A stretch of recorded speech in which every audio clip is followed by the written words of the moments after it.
আসসালামু আলাইকুম, স্বাগত জানাচ্ছি আরটিভির রাতের সংবাদে। আপনাদের সঙ্গে আছি আমি সৈয়দা সাদিয়া বেনাজির। শুরুতে জানিয়ে দেব মার্কেন্টাইল ব্যাংক সংবাদ শিরোনাম।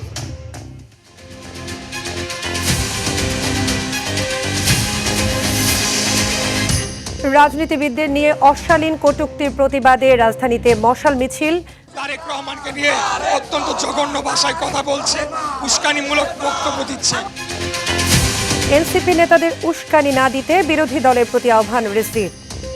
ব্যক্তিগত নোংরা আক্রমণ করবেন কেন? এটা তো গণতন্ত্রের শর্ত নয়। ভারতে বসে রাজনৈতিক কর্মকাণ্ড করার অনুমতি নেই শেখ হাসিনার। প্রত্যর্পণের বিষয়ে ঢাকার অনুরোধ খতিয়ে দেখছে দিল্লি। ক্রমেই বাড়ছে কাঁচা মরিচের ঝাল, প্রায় 400 টাকা কেজি। পোলাও চালে আগুন, দাম 200 টাকা ছাড়িয়ে রেকর্ড। এবং দলীয় প্রতীক না থাকলেও স্থানীয় নির্বাচনে প্রার্থীদের সমর্থন দেবে বিএনপি জামায়াত। কমিশনকে প্রভাবমুক্ত থাকার তাগিদ বিশ্লেষকদের।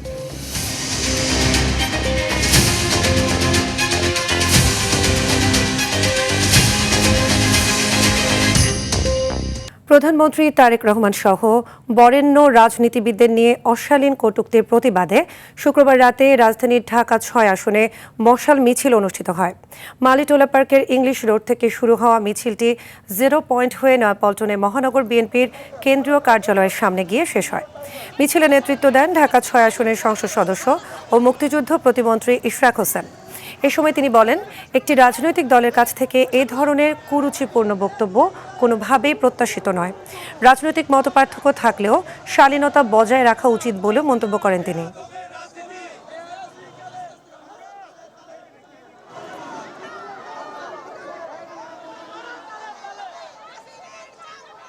তারেক রহমানকে নিয়ে অত্যন্ত জঘন্য ভাষায় কথা বলছে, উস্কানিমূলক বক্তব্য দিচ্ছে।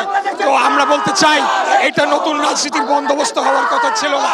অবশ্যই আমরা যারা আমাদের নেতার কর্মী সমর্থকরা রয়েছি, আমরা সেটার প্রতিবাদে আজকে বিক্ষোভ মিছিল করছি। তাদের বলতে চাই যে তোমরা আগে শিক্ষা নাও, কাকে কখন কিভাবে কথা বলতে হবে। আমরা চাই শান্তিপূর্ণভাবে এটার প্রতিবাদ করতে, এরকম করে আজকে যা করছি। কিন্তু আমাদের গায়ে পাড়া দিয়ে যদি ঝগড়া করতে চায়, আমার মনে হয় না এনসিপি সেটা সাহস করবে বা সেই শক্তি তাদের আছে। তারেক রহমানকে নিয়ে কোনো ধরনের মিথ্যা অপপ্রচার চালানো হয় তাহলে বাংলাদেশ জাতীয়তাবাদী ছাত্র দলের একটি নেতাকর্মীও ঘরে বসে থাকবে না। এনসিপি নেতাদের উস্কানি না দিতে বিরোধী দলের প্রতি আহ্বান জানিয়েছেন বিএনপির সিনিয়র যুগ্ম মহাসচিব অ্যাডভোকেট রুহুল কবির রিজভী। নাটোর জেলা পরিষদের আয়োজনে নজরুল বর্ষপূর্তি অনুষ্ঠানে তিনি বলেন, সরকারের সমালোচনা যেন গঠনমূলক হয়, ব্যক্তিগত নোংরা আক্রমণ গণতন্ত্রের শর্ত নয়। একই অনুষ্ঠানে জাতীয় সংসদের হুইপ রুহুল কুদ্দুস তালুকদার দুলু বলেন, পরিকল্পিতভাবে সন্ত্রাসের পরিবেশ তৈরি করে ঘোলা পানিতে মাছ শিকারের অপচেষ্টা সফল হবে না। যে সংস্কৃতি আপনারা তৈরি করেছেন 5ই আগস্টের পর থেকে, এটার খেসারত কিন্তু আপনাদেরকে দিতে হবে। আর এই ছোট বাচ্চাদেরকে উস্কানি দিয়েন না। আমি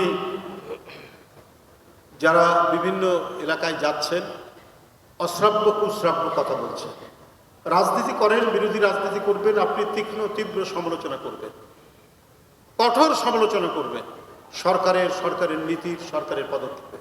কিন্তু ব্যক্তিগত নোংরা আক্রমণ করবেন কেন? হবিগঞ্জে এনসিপির নাসিরউদ্দিন পাটোয়ারীকে প্রধান আসামি করে 9 জনের নাম উল্লেখ সহ অজ্ঞাতনামা 40 থেকে 50 জনের বিরুদ্ধে সদর থানায় লিখিত অভিযোগ দিয়েছেন জেলা ছাত্র দলের যুগ্ম সাধারণ সম্পাদক মোহাম্মদ ইকবাল হোসেন রোকন। সকালে হবিগঞ্জ শহরের শায়েস্তানগর এলাকার মৃত আব্দুর রহিমের ছেলে মোহাম্মদ ইকবাল হোসেন রোকন বাদী হয়ে সদর থানায় এ অভিযোগ দেন। লিখিত অভিযোগে দাবি করা হয়, গত 28 জুলাই কেন্দ্রীয় ছাত্র দলের কর্মসূচির অংশ হিসেবে জুলাই আন্দোলনে শহীদ রিপন শীলের পরিবারের সঙ্গে সাক্ষাৎ করতে যাওয়ার আগে হবিগঞ্জ পৌরসভার কোর্ট মসজিদের সামনে ছাত্রদল ও এনসিপির নেতাকর্মীদের মধ্যে সংঘর্ষের ঘটনা ঘটে।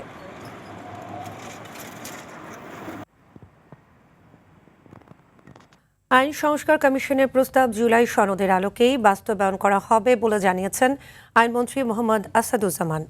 এদিকে বরিশালে এক সম্মেলনে তথ্য ও সম্প্রচার মন্ত্রী জহির উদ্দিন স্বপন বলেন, ধর্মকে ব্যবহার করে কোনো ধরনের সাম্প্রদায়িক রাজনীতি বরদাস্ত করা হবে না। আরও জানাচ্ছেন লিওন আজাদ।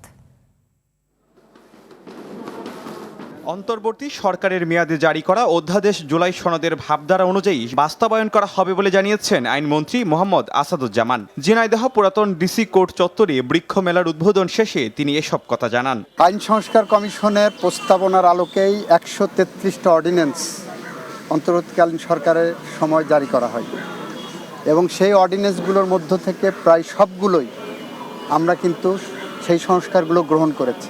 স্বৈরাচার যাতে কোনোভাবে আর দেশে ফিরে আসতে না পারে সে বিষয়ে সবাইকে সজাগ থাকার আহ্বান জানিয়েছেন সমাজ কল্যাণ মন্ত্রী ডাক্তার AZM জাহিদ হোসেন। দিনাজপুরের নবাবগঞ্জ উপজেলা প্রশাসনের আয়োজনে 3 দিন ব্যাপী বৃক্ষরোপণ অভিযান ও বৃক্ষ মেলার উদ্বোধনী অনুষ্ঠানে এ আহ্বান জানান তিনি। স্বৈরাচারের যাতে কোনো অবস্থাতেই পুনর্বাসনের কোনো সুযোগ সৃষ্টি না হয় সেই দিকে সবাইকে সতর্ক দৃষ্টি রাখার আহ্বান জানিয়ে বরিশাল জেলা শিল্পকলা একাডেমিতে বাংলাদেশ পূজা উদযাপিত পরিষদের জেলা শাখার দ্বিবার্ষিক সম্মেলনে তথ্য ও সম্প্রচার মন্ত্রী জহির উদ্দিন স্বপন বলেছেন, ধর্ম ও বর্ণে বিভাজন সৃষ্টি করে কোনো ষড়যন্ত্র সফল হতে দেওয়া হবে না। এ সম্মেলনে 5 জন বীর মুক্তিযোদ্ধা ও 2 জনকে আজীবন সম্মাননা প্রদান করা হয়। যে কোনো ধর্মের বিশ্বাস চর্চাকে কোনো মহল সূক্ষ্মভাবে একটি সাম্প্রদায়িক পকেটে পরিণত করার জন্য চক্রান্ত করবে, সাথে সাথে ধর্মপ্রাণ মানুষ ওই ধর্ম ব্যবসায়ীকে আপনারা চিহ্নিত করবেন। নির্বাচনের আগেই টাঙ্গাইলকে আধুনিক পর্যটন কেন্দ্র হিসেবে গড়ে তোলার যে অঙ্গীকার ছিল, সরকার সেই লক্ষ্যেই কাজ করে যাচ্ছে বলে জানিয়েছেন মৎস্য ও প্রাণী সম্পদ প্রতিমন্ত্রী সুলতান সালাউদ্দিন টুকু। জনগণকে দেয়া প্রতিটি প্রতিশ্রুতি অক্ষরে অক্ষরে বাস্তবায়ন করা হচ্ছে বলে জানিয়েছেন বিদ্যুৎ, জ্বালানি ও খনিজ সম্পদ প্রতিমন্ত্রী অনিন্দ্য ইসলাম অমিত। যশোরে সড়ক সংস্কার ও প্রশস্তকরণ কাজের ভিত্তিপ্রস্তরের উদ্বোধন শেষে একথা জানান তিনি। জনগণকে দেওয়া ওয়াদা আমরা অক্ষরে অক্ষরে পালন করব। লিওন আজাদ, RTV। ফ্যাসিবাদের পদ থেকে বিএনপিকে ফিরে আসার আহ্বান জানিয়েছেন বাংলাদেশ জামায়াতে ইসলামের সেক্রেটারি জেনারেল মিয়া গোলাম পরভার। যশোর জেলা পরিষদ হলের মিলনায়তনে জুলাই স্মৃতি নিয়ে আয়োজিত এক আলোচনা সভায় এ মন্তব্য করেন। বলেন, সরকারের কাছে প্রত্যাশা ছিল নতুন বন্দোবস্তের, তবে বিএনপি সে পথে না গিয়ে ফ্যাসিবাদের পথ বেছে নিয়েছে। সব ষড়যন্ত্র মোকাবেলা করে রাজপথের আন্দোলনেই গণভোটের রায় বাস্তবায়ন করা হবে বলে জানান জামায়াতের এই শীর্ষ নেতা।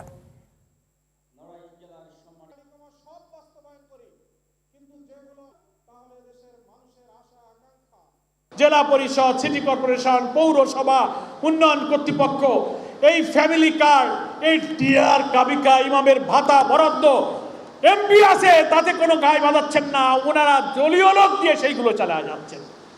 তাহলে আওয়ামী লীগের সাথে আমরা কি পার্থক্য? শুধু দলের নামটা বদলেছে, চরিত্র একই আছে। ফ্যাসিবাদের পথে, সর্বনাশা পথে আপনারা যে পা বাড়িয়েছেন, এখান থেকে ফিরে আসুন।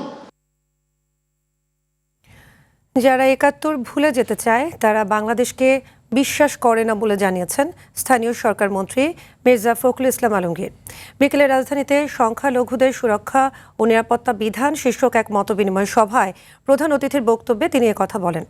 এ সময় মন্ত্রী আরও বলেন, বাংলাদেশে হিন্দু, মুসলিম, বৌদ্ধ ও খ্রিস্টান সহ সব সম্প্রদায়ের মানুষ হাজার বছর ধরে একসঙ্গে বসবাস করে আসছে, তাই এখানে বিভাজনের কোনো সুযোগ নেই। একটি স্বার্থান্বেষী গোষ্ঠী ধর্মের নামে বিভেদ সৃষ্টির চেষ্টা করছে উল্লেখ করে তিনি বলেন, সামনে অনেক সমস্যা ও বড় বড় চ্যালেঞ্জ রয়েছে। যারা ধর্মকে ব্যবহার করে সমাজে ফাটল ধরাতে চায় তাদের যে কোনো মূল্যে রুখে দিতে হবে বলেও জানান মির্জা ফখরুল। যারা ৭১কে ভুলে যেতে চায় বা ভুলিয়ে দিতে চায় তারা কখনো বাংলাদেশে বিশ্বাস করে না। জুলাইকে অস্বীকার করতে পারি না, এই জন্যেই যে আমাদের অসংখ্য সন্তান তারা বাংলাদেশের গণতন্ত্র প্রতিষ্ঠার জন্য প্রাণ দিয়েছে এবং একটা ফ্যাসিস্ট সরকারকে দেশ থেকে চলে যেতে বাধ্য করেছে। এই বিষয়গুলো আমাদের মাথায় রাখতে হবে, কোনোটাই আমরা ছোট করে দেখি না। বর্তমান সরকার নৈতিকভাবে দেশ পরিচালনার অধিকার হারিয়েছে বলে মন্তব্য করেছেন জামায়াতে ইসলামের আমির ডাক্তার শফিকুর রহমান। সকালে জাতীয় প্রেস ক্লাবে বাংলাদেশ পরিবহন শ্রমিক ফেডারেশনের ত্রিবার্ষিক সম্মেলনে প্রধান অতিথির বক্তব্যে কথা বলেন দুর্নীতির বৈধতা দিয়েছে বিএনপি সরকার। সরিষার মধ্যে ভূত থাকলেও এই সরকার তা তাড়াতে পারবে না বলেও জানান তিনি। একই সঙ্গে জামায়াতকে নিয়ে গভীর ষড়যন্ত্র হচ্ছে দাবি করে বলেন, জনগণের অধিকার রক্ষায় কাজ করে যাবে জামায়াত ইসলামী এবং কোনো চাপের কাছে মাথা নত করবে না। 1 কোটি 1.5 কোটি মানুষকে তারা চাকরি দিবেন, তাই না? তো অনেকে বলে যে চাকরি তো দিয়েই দিয়েছেন, আর দেওয়া লাগবে কেন? টেম্পু স্ট্যান্ডার্ড চাকরি।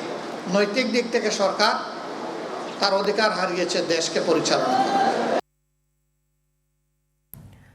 জাতীয় ঐক্যের মাধ্যমে বাংলাদেশে আর কখনো ফ্যাসিবাদের স্বৈরাচার ফিরে আসবে না, আসতে দেয়া হবে না বলে মন্তব্য করেছেন প্রধানমন্ত্রীর প্রেস সচিব আবু আবদুল্লাহ এম সালেহ। বলেন, অন্তর্বর্তী সরকারের সময় সীমাবদ্ধতা ছিল, এর মানে এই নয় বর্তমান সরকার আগের ফ্যাসিবাদীদের ফিরিয়ে আনবে। রাজধানীর পরিবাগে বিশ্ব সাহিত্য কেন্দ্রে প্রকাশনা অনুষ্ঠানে বিশেষ অতিথির বক্তব্যে এসব কথা বলেন তিনি। এ সময় প্রধানমন্ত্রীর অর্থ উপদেষ্টা ডক্টর রাশেদ আল তিতুমির বলেন, ১/১১ বিরাজনীতিকরণের চেষ্টার ঘটনাকে উন্মোচন করতে হবে, এর উদ্দেশ্য খুঁজে বের করতে হবে বলেও জানান তিনি।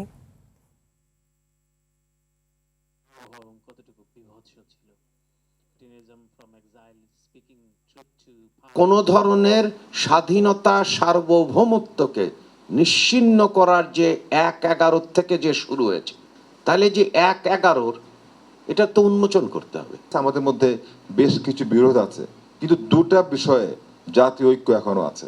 দুটো বিষয়ে ঐক্য আছে এবং থাকবে, সেটি হচ্ছে এই বাংলাদেশে আর কখনো ফ্যাসিবাদ স্বৈরাচার ফিরে আসবে না, আসতে দেওয়া হবে না, আর এই বাংলাদেশকে কেউ যেন কখনো তাবেদার রাষ্ট্রে পরিণত করতে না পারে। এই দুই বিষয়ে আমরা মনে করি আমাদের মধ্যে জাতীয় ঐক্যমত্য আছে। কমছে না কাঁচা মরিচের ঝাল, প্রতি কেজি বিক্রি হচ্ছে প্রায় 400 টাকা।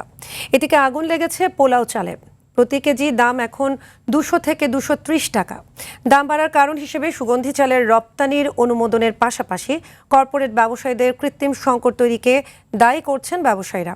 বাজারের দাম নিয়ন্ত্রণে সরকারের কঠোর নজরদারির দাবি জানিয়েছেন ভোক্তারা। বিস্তারিত জানাচ্ছেন তৌফিকুল ইসলাম আশিক। রান্নার অতি প্রয়োজনীয় উপাদান কাঁচা মরিচ এখন সর্বসাধারণের নাগালের বাইরে। মানভেদে প্রতি কেজি কাঁচা বাজারে মরিচ বিক্রি হচ্ছে 360 থেকে 400 টাকায়। এমন অস্বাভাবিক দামের জন্য বৃষ্টি বন্যাকে দায়ী করছেন ব্যবসায়ীরা। মরিচের দাম 350 টাকা, এটা হওয়া উচিত না। সব দিকে বন্যা টুনা তো, যার কারণে তরকারির দামটা বেশি। উস্তা 100 টাকা, তারপর টমেটো 120 টাকা, লতি 60 টাকা, লাউ 80 টাকা। কাস্টমার যে এখনকার যে বাজার আছে, একটা কাস্টমার কিনতে হলেও হুমকির মুখে পড়তেছে। সবজির দাম গত সপ্তাহের তুলনায় কিছুটা কমলেও এখনো ক্রয় ক্ষমতার চেয়ে বেশি বলছেন ভোক্তারা। কাঁচা তরকারির দামটা একদম বেশি, তারপর মাছ মাংস এগুলো তো আরো লাগামের বাইরে। দ্রব্যমূল্য প্রত্যেকটা জিনিসে আজকে 10 টাকা কিনলে কালকে ওটা 15 টাকা 20 টাকা, মানে পার কেজিতে 5 টাকা 10 টাকা বেড়ে যায় প্রতিদিন। একটা জায়গায় কম থাকে, সেটা হলো বেতনটাই। জিনিসপত্রের নির্ভর একটু কমলে তো আমাদের জন্য মধ্যশ্রেণীর লোকের জন্য ভালো হয় আর কি। দেশের বাজারে অস্বাভাবিকভাবে বেড়েছে পোলাও চালের দাম। 1 মাসের মধ্যে মানভেদে কেজিতে দাম বেড়েছে 50 থেকে 80 টাকা। বর্তমানে খোলা পোলাও চাল 180 থেকে 200 টাকা এবং প্যাকেটজাত পোলাও চাল বিক্রি হচ্ছে কেজি প্রতি সর্বোচ্চ 230 টাকায়। দেশে উৎপাদিত পোলাও চালের দাম এত বেড়ে যাওয়ায় বিপাকে পড়েছেন নিম্ন ও মধ্যবিত্ত স্বল্প আয়ের মানুষেরা। পোলাও চালের দামটা অতিরিক্ত বেড়ে গেছে, যেটা যেমন আজকে সাপ্তাহিক ছুটির দিন, বন্ধের দিনে প্রত্যেকে চাই যে সপ্তাহে একবার পোলাও খাওয়ার জন্য, আজকে কিনতে মানুষ পুরো হিমশিম খাওয়া যাচ্ছে। দাম বাড়ার কারণ হিসেবে সুগন্ধি চালের রপ্তানির অনুমোদনের পাশাপাশি কর্পোরেট ব্যবসায়ীদের কৃত্রিম সংকট তৈরিকে দায়ী করছেন ব্যবসায়ীরা। শুধু আবহাওয়া বা সরবরাহের দোহাই না দিয়ে লাগামহীন দামের পেছনে হাত বদল আর অসৎ সিন্ডিকেটকে দায়ী করছেন ক্রেতারা। সিন্ডিকেট ভাঙার পাশাপাশি দাম নিয়ন্ত্রণে সরকারের কঠোর ও কার্যকর নজরদারির দাবি তাদের। তৌফিকুল ইসলাম আশিক, RTV, ঢাকা। রাজধানীর উত্তর সিটি কর্পোরেশনের বিভিন্ন সড়ক পরিদর্শনে বের হয়েছেন প্রধানমন্ত্রী তারেক রহমান। বিকেল 4:05 গুলশানের বাসভবন থেকে নিজেই গাড়ি চালিয়ে বের হন তিনি।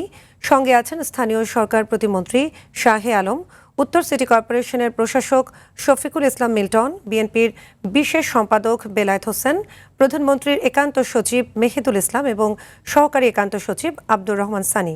প্রধানমন্ত্রীর উপপ্রেস সচিব জাহিদুল ইসলাম রনি জানান, রাজধানীর উত্তরাঞ্চলের বিভিন্ন সড়কের পরিচ্ছন্নতা ও সার্বিক পরিস্থিতি সরেজমিনে দেখতে এই পরিদর্শনে বের হয়েছেন প্রধানমন্ত্রী। তিনি বলেন, প্রধানমন্ত্রী রাজধানী ঢাকাকে একটি পরিচ্ছন্ন নগরী হিসেবে গড়ে তুলতে চান। সে লক্ষ্যেই মাঠ পর্যায়ে বাস্তব পরিস্থিতি পর্যবেক্ষণ করছেন তিনি।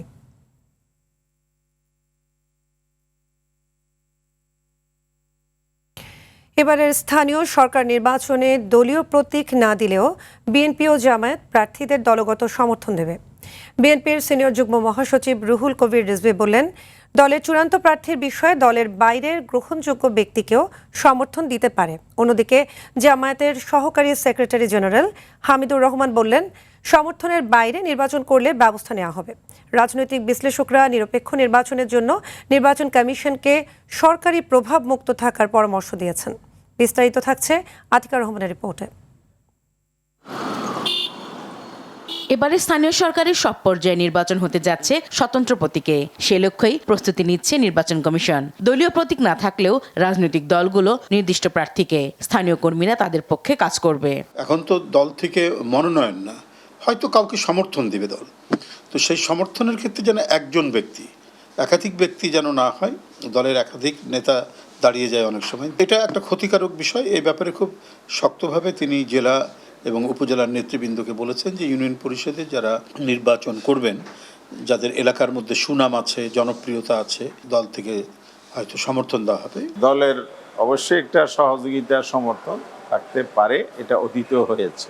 আমাদের লোকদেরকে ইলেকশন করার ব্যাপারে উদ্বুদ্ধ করা, সহায়তা করা, তাদের ক্লিয়ারেন্স দেয়া, তাদেরকে সমন্বয় করে দেয়া, এগুলোর ব্যাপারে আমরা ভূমিকা রাখব। দলের সিদ্ধান্তের বাহিরে বিদ্রোহী প্রার্থী যাতে না থাকে, বিশৃঙ্খল পরিস্থিতি যেন তৈরি না হয়, এ বিষয়ে সজাগ আছে বিএনপি এবং জামায়াত। দলীয় প্রতীক না থাকায় নির্বাচন অনেক বেশি প্রতিদ্বন্দ্বিতাপূর্ণ হবে বলে আশা প্রকাশ করছেন তারা। আমাদের সমর্থন করে, কিন্তু কোনো পদে নেই বা সদস্য নন তিনি।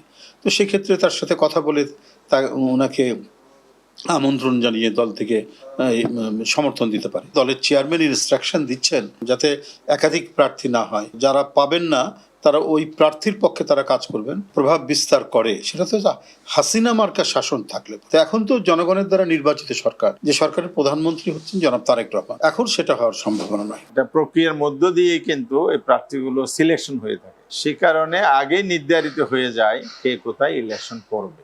ভিন্ন প্রার্থী হওয়ার এখানে সুযোগ নাই। এরকম ব্যর্থই কোথাও ঘটে, সে ব্যাপারে অবশ্যই আমরা সাংগঠনিক ব্যবস্থা নেব। রাজনীতি বিশ্লেষকরা বলছেন, রাজনীতিবিদদের বাইরেও স্থানীয় সরকারের ভোটে বিভিন্ন পেশার গ্রহণযোগ্য ও নিরপেক্ষ ব্যক্তির জনপ্রতিনিধি হওয়ার সম্ভাবনা তৈরি হয়। এটি গণতন্ত্রের সৌন্দর্য।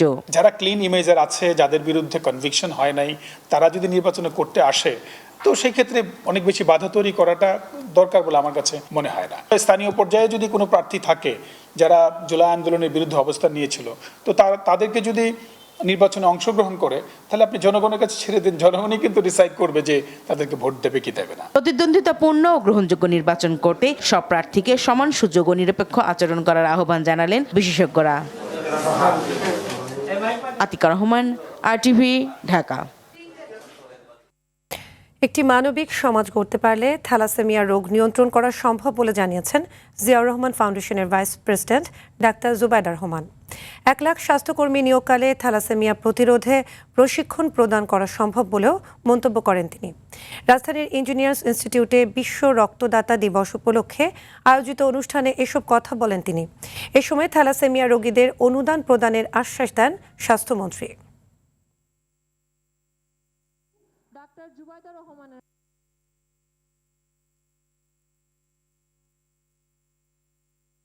থ্যালাসেমিয়া যোদ্ধাগণ ও তাদের পরিবারে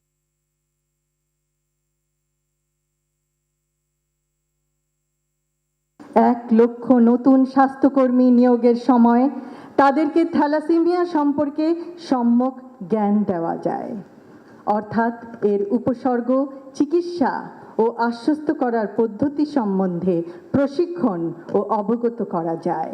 আপনারা আমার কাছে একটা দরখাস্ত দেবেন আর্থিক সাহায্যের জন্য। বিধি মোতাবেক যতটুকুন করা যায় সর্বোচ্চ আমি ততটুকুন আপনাদের জন্য করব। কক্সবাজারে রোহিঙ্গা সংকটের সার্বিক পরিস্থিতি দেখতে উখিয়া ক্যাম্প পরিদর্শন করেছেন যুক্তরাষ্ট্রের দক্ষিণ ও মধ্য এশিয়া বিষয়ক বিশেষ দূত সার্জিও গোর। দুপুরে কক্সবাজার বিমানবন্দরে পৌঁছানোর পর মার্কিন প্রতিনিধি দলটি সরাসরি উখিয়ার রোহিঙ্গা ক্যাম্পে যান। এ সময় রোহিঙ্গা শরণার্থীদের সাথে কথা বলে তাদের বর্তমান পরিস্থিতি জানান। প্রতিনিধি দলে বাংলাদেশে নিযুক্ত মার্কিন রাষ্ট্রদূতও ছিলেন। শরণার্থী ত্রাণ ও প্রত্যাবাসন কার্যালয় জানায়, তারা উখিয়ার ৪ নম্বর রোহিঙ্গা ক্যাম্পে বিশ্ব খাদ্য কর্মসূচির বিভিন্ন প্রকল্প এবং ৮W ও ৬ নম্বর ক্যাম্প পরিদর্শন করেছেন। টানা ১১ দিন ধরে রাজধানী সহ সারা দেশে চলছে গ্যাসের তীব্র সংকট। এর নেতিবাচক প্রভাব পড়েছে গ্যাসের উপর নির্ভরশীল পেশাজীবীদের উপর। আর রান্নার বিকল্প ব্যবস্থা করতে গিয়ে বাড়তি ব্যয়ের বোঝা বইতে হচ্ছে আবাসিকের গ্রাহকদের। ওয়ালিদ সিদ্দিকের রিপোর্টে দেখুন বিস্তারিত। কক্সবাজারের ভাসমান এলএনজি টার্মিনালের ত্রুটির কারণে সরবরাহ ব্যাহত হওয়ায় রাজধানী জুড়ে তীব্র হয়েছে সিএনজি সংকট। ফিলিং স্টেশনে দীর্ঘ লাইনে অপেক্ষা করতে হচ্ছে যানবাহন চালকদের, তাতেও মিলছে না কাঙ্ক্ষিত গ্যাস। ঢাকাতে তো গ্যাস নাই বললেই চলে, অনেকগুলা সিএনজি পাম্পই বন্ধ আছে। ইনকাম করি, তাতে আমার সংসার চলে না। তা আমার যদি সংসার না চলে এবং এই গাড়ির চাকাও যদি না চলে, তাহলে দেশের চাকা কিভাবে চলবে? আমাদের খুবই সমস্যা, বেশিরভাগই আমাদের আর্থিক সমস্যাটাই বেশি। ধরেন বাজার টাজার, গাড়ির কাজ কাম সব কিছু মিলে আমাদের খুব সমস্যাই। এ সংকট দুশ্চিন্তার ভাঁজ ফেলেছে গ্যাস নির্ভর পেশার মানুষদের। সকাল 6টায় আইছি, এখন গাড়িতে গ্যাস নাই, কোনো জায়গা জামও যায়, এই ব্যবস্থাও নাই। সারাদিনের জমা হইলো, এই জমা দিয়ে মুখিতে গ্যাস কয়টা বাজে আসে সেও নাই। কখন আসবে তা পাম্প করতে করতে বলতে পারতেছে না, গ্যাস আসলে তারপরে দিব গ্যাস। শুধু পরিবহন খাত নয়, গ্যাস সংকট ধৈর্যচ্যুত ঘটিয়েছে আবাসিক গ্রাহকদেরও। এমনি তো শীতের মধ্যে থাকেই না, গরমে থাকে। এখন গরমের মধ্যে 15 দিন পর্যন্ত থাকে না, একদম সকাল 6টায় যায়, রাত্রে 11টার পরে আসে। প্রায় 15 দিন যাবৎ আমাদের এখানে গ্যাস নেই, অনেক সমস্যা হচ্ছে, রান্নাবান্না করতে পারি না, অনেক কষ্ট, ভোরবেলা উঠতে হয়, তারপরে ভোরে 6:30 চলে যায়। অনেক পরিবার বাধ্য হয়ে বৈদ্যুতিক হিটার, ইন্ডাকশন চুলা কিংবা এলপিজি সিলিন্ডার ব্যবহার করছে। এতে বাড়তি ব্যয়ের চাপ নিতে হচ্ছে ভুক্তভোগীদের। ওয়ালিদ সিদ্দিকী, RTV, ঢাকা। রাতের সংবাদ এ পর্যন্তই। মধ্যরাতের সংবাদ রাত 1টায় দেখার আমন্ত্রণ রইল। ধন্যবাদ সবাইকে।